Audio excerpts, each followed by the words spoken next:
Welcome back to another episode on the Move to Millions podcast. I am so excited that you are joining me. This episode is powered by our upcoming live event, Move to Millions Live. Our theme for 2024 is the power to create. If you know that you are lacking the power to create all the money you desire in this season of your business and then some, my recommendation is that you get in the room. All the details are waiting for you now at movetomillionsevent.com. Listen to me and trust me when I tell you, this is not an event you want to miss. I don't care what events you have attended, you have never experienced anything like we curate for you. From the moment you register, you will sense that we do things differently. You would be right. And we do them designed to edify and support in advance the multimillionaire and the $1 million CEO on the inside of you. So go grab your ticket at movetomillionsevent.com. If this is your first time joining us here on the Move to Millions podcast, welcome. You'll quickly learn that around here, I am all about the convergence of your faith and spirituality with business growth strategy. We believe you don't have to choose, that you can love God and make millions of dollars in your business as you do. And we believe that it gets to be easy, that you don't have to hustle and grind, that instead you can operate with grace and ease and experience more abundance than your heart and your hand and your bank account can hold all at the same time. In today's episode, I'm answering a question that I actually get in my DMs very often. Shout out to everybody who slides in my DMs with your questions.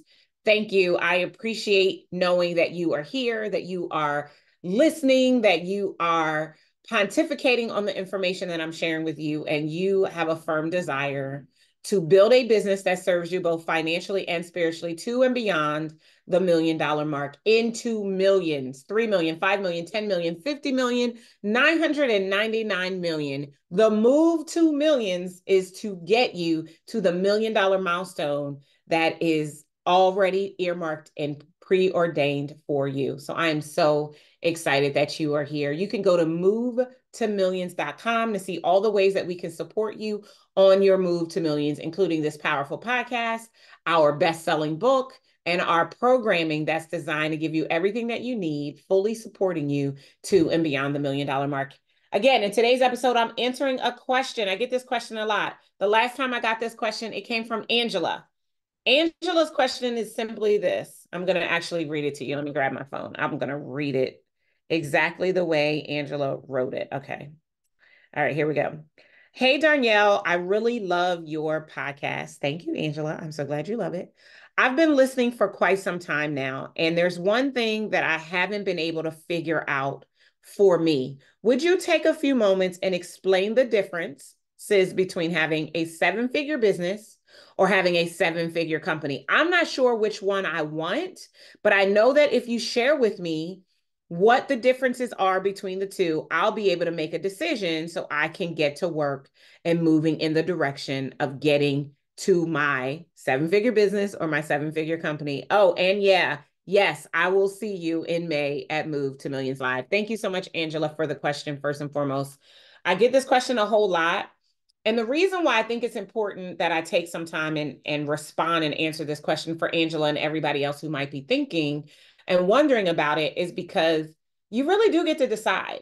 Now, let me start by saying this is the world as according to Darnyelle Antoinette, right? If you ask 5 other business coaches, consultants, strategists, etc., you might get different answers. But I'm going to tell you why I think that there is a difference between having a seven-figure business and building or having a seven-figure company.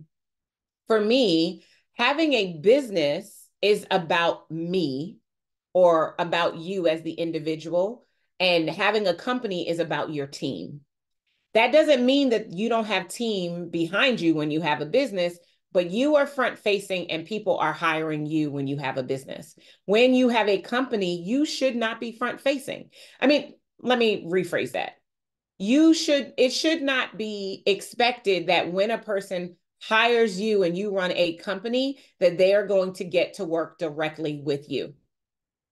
That's one of the biggest differences, but there are some other nuanced differences. So let me break them down for you. So in my opinion, $1 million business can be had when you are serving 50 or less clients a year. You don't need lots of clients to have a business that makes millions. You can get away in your $1 million business with focusing just on that one signature or select offer. If you know, you know, get a copy of my book if you don't, so I can break down to you what is meant by a signature offer versus a select offer. And that offer could be priced anywhere from $25,000 to $50,000. Now, as I say this to you, let me back up for a second. We work mostly with high achieving entrepreneurs and small business owners that are generating $250,000 or more a year.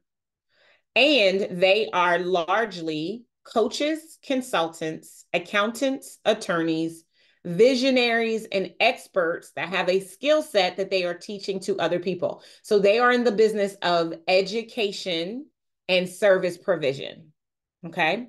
So when I say one signature or select offer that is priced between 25 and 50,000, that can tell you how many clients you can have, right? If it's a $50,000 offer, you only need 20 clients a year to do that. You don't need advertise. Like there's so many things you don't need to have a 7-figure business, right? If you desire $1 million business, you're going to have one clear, automated business success formula. That's our way of saying funnel. If you desire $1 million business, your operations, your systems, and your infrastructure need to be tight. They need to be tight no matter what. You will have one part-time service provider on the team in addition to yourself. That means you are working in the business, not just on the business. You will typically have an executive assistant that is responsible for your administrative and operational functions. And you and maybe one other person are responsible for marketing, sales, and service. You have decided if you have $1 million business, it's typically going to be a lifestyle business, meaning you're operating your business based on your life. And you have decided that you want to have a great paying job with the flexibility of being your own boss. That is $1 million business as I define it. Versus $1 million company is when you are serving hundreds of clients potentially. Again, remember, we're talking primarily to coaches, consultants, accountants, attorneys, service-based providers who are operating in their business and performing the service to an extent, right? You might have 2 different offers in your offer suite. One that is priced between, your 25,000 to 50,000. And then one that is like a 5,000 to 25,000. You might have 2 different offers that you're working. You have one service provider for every 30 to 40 clients. So that means you have coaches or consultants or accountants or attorneys or interior designers or personal trainers or financial advisors on your team helping you to serve your clients. You have an executive assistant. You have a marketing and sales team. You have an operations manager or someone who is directing the operations of the company. And your focus is to be working yourself out of a job. So you are doing very little service provision. You probably aren't seeing any clients privately or only the special clients, the ones that, pay you more money or those types of things, which means that you're going to be free to start new projects, to thought lead, to write a book, to have your own podcast. You have time on your hands to do some of the other things. That's $1 million company. So the biggest differences are the number of clients you're serving and who is doing the service provision. A lifestyle $1 million business means that they are still hiring you, whereas a $1 million company means they are hiring your team.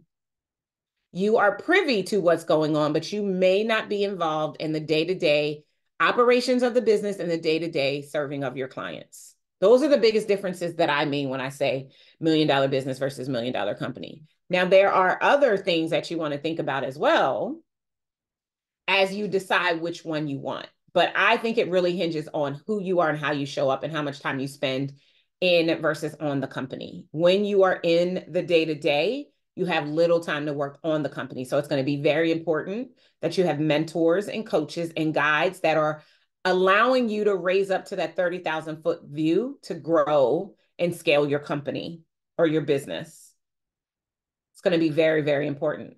When you are a company, because you're not spending your time in the day-to-day, you have that operational infrastructure support management. It gives you the freedom to be able to maintain a 30,000 foot view at all times inside of your company.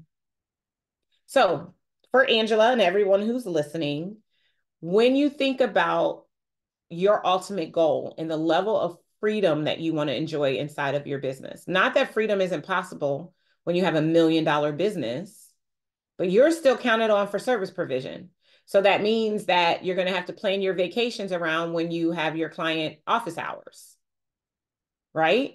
Versus when you have a company and you've got service providers in place, you could go on vacation whenever you want. And not that anything's not possible to do with proper planning in advance, but just so that you have a really good understanding of which you want to be thinking about inside of your business. There's no right or wrong answer. It's about what's going to work best for you, what serves you in the best possible way, and what allows you to experience everything that it is that you desire for your life and for your business. I used to have $1 million business. I didn't love it because I had to do a lot of stuff. So I decided to build $1 million company. And now we have eight full-time employees, plus a host of contractors and service providers who help us in various ways as we are consulting our clients. It's a decision. You get to decide. There's no right or wrong answer. As you decide, I want you to think about what it means for you mentally, financially, operationally, and personally to choose a business or a company. And I want you to think about what you have the capacity for in terms of leading and developing a team. If you are the type of person who wants to just do the part that you love and not all the other things, then you're going to have to make sure that you have the people in place that can do all of the other things that need to be done. But it's up to you to decide which one you want, and there's no right or wrong answer. You can have it either way. It's really just about making the decision that's going to serve you. Once you know that, then you can decide what the next step is. Now, at the end of the day, you're still going to be leveraging the Move to Millions method. You still need to have a clear strategy, a clear sales infrastructure, the right systems, the right supports, the right success mindset, the right spiritual alignment, and the right self-care practices. No matter what, whether you run a business or you run a company, you're going to have both. There's nothing wrong with it. I just want to keep saying that again for Angela and for everyone else. There's nothing wrong with it. I have plenty of clients who decided they just want $1 million business. They don't want all the accoutrements and bells and whistles. They don't want a huge team. They want a really lean, powerful team. It might just be them and 2 to 3 other people, and they're doing millions. I got to the $1 million mark with myself and a full-time executive assistant and a part-time technical marketing VA. And we got to the $1 million mark. We're talking about 50 or less clients, right? Depending upon what you charge. So I think at that time, our program was $30,000. We only needed 35 clients to do $1 million. Well, with 35 clients, based on my own rule of one service provider for every 30 to 40 clients, you only need one service provider if you have 30 clients. And as long as you're okay with that, then I say rock it. And you might decide to build $1 million business first and then decide that you want to upgrade and scale more and bring on more team. Now, what I will say is to get to 3 million or 5 million or 10 million, you may have to start thinking about having $1 million company. Just because there are more moving parts involved, it also is going to depend on who your client is, right? Whether you work business to consumer or business to business, that's going to play a role in whether or not or what you need to have in place. This is designed really just to give you an idea about what it looks like. 7-figure business, 7-figure company. It's not an absolute. If you'd like some support around deciding which one is right for you, then I invite you to go to movetomillions.com and you can see all the ways that we can support you in determining what's going to be the best way for you to make the move to millions. You can, of course, get a copy of our book. You can come to the live event. I highly recommend you come to the live event, regardless of which one you're choosing. And you can choose to apply to join us in our mastermind. And we have a new program that we'll be launching later this year. I really can't wait to tell you about it. It's amazing. You're going to love it. It's going to serve very, very well. I'm very, very excited about it. So you decide, $1 million business, $1 million company. What's going to work best for you? Personally, I decided to build a company after having a business because I didn't want to do all the things. And I wanted to do only the things I really wanted to do, knowing that all the other things need to get done. And so by building out a company and having an operations manager and an executive assistant and a marketing team and a sales team and a talent or client success team, we have all the teams. We were really able to put ourselves in position to be able to scale relatively quickly and with a certain amount of ease in place as we do. You get to decide, and there's no wrong answer. Either way, it's about time you made the move to millions. I'll see you guys next time. Take care.